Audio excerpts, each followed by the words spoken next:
All right, how about least favorite golf rule? The least favorite golf rule, you know, that golf rule book? All right, Dave, lead us off. So, although the rules kind of help us in most cases, I can't stand any rule that takes you backwards. So, out of bounds or lost ball, that awful walk going back to the tee or back to the fairway. Number one, it slows down play. I think you should just be able to drop it and continue playing. Okay, all right, I got it. I should probably interject my least favorite golf rule, but I'll let Sully, or do you want to hold up? Because listen, true disclosure here, he and I will differ, but go ahead. How much time do we have? Not enough.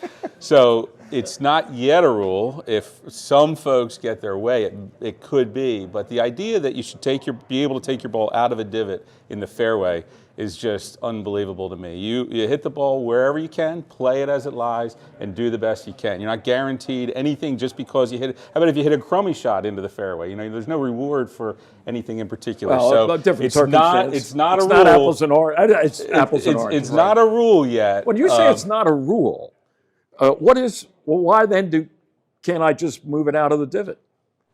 Because you play the ball as it lies, no matter where Well, it that's is. a rule, right? Okay, then, can but with a shot. I don't disagree. Well, I know. But I That's what don't I'm disagree saying. with the rule of play it as it lies. Yes, for So the worst rule. you're against the fact that you can, or you can move it out, but it would cost you a stroke. We say an unplayable lie. You can take an unplayable lie. 100%, and I'd be happy for you to every time That's we're the playing rule. for $20. And that is the rule. Every single My time. thing is, it shouldn't be a question of, well, is this unplayable or not? You should be able to say, you know, it's like the embedded rule, right? It's not like the embedded rule. Well, that's you and I differ.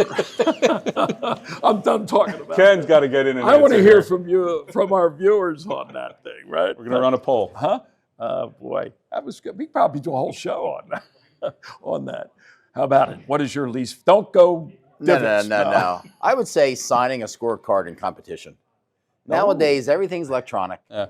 I mean, how can someone be disqualified on the tour Ask Sully if that's okay. when you have a score? I've got some You know, experience. when you have everyone knows what the scores are, and you know, it's so. Roberto Di that's Vincenzo. one. Right? Yeah, that's How one. about him? And he didn't even, you know, in those competitions sometimes, he didn't keep his own scorecard. Yeah. He was the guy that lost the Masters because Bob Golby or somebody put down a 3 wrote when he wrong had a score. 4 or Yeah. something, and he signed the card. He thought he won the Masters. Then they told him, you had the wrong score. Yeah. Yeah. Today's day and age. Or should there be like be.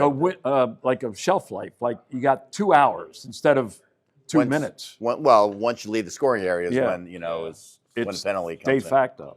Yeah. So. Boy, have you ever had that problem? Have I signed the wrong scorecard? No. Okay. No, I don't think so. Okay. Can't remember. I did and more than once in 2 out of 3 college tournaments. So there was a week between, and I'm telling you, John McDonald was ready to rip my head off. Rightly so, but it was not a fun experience. That's the last time it's happened. Wow.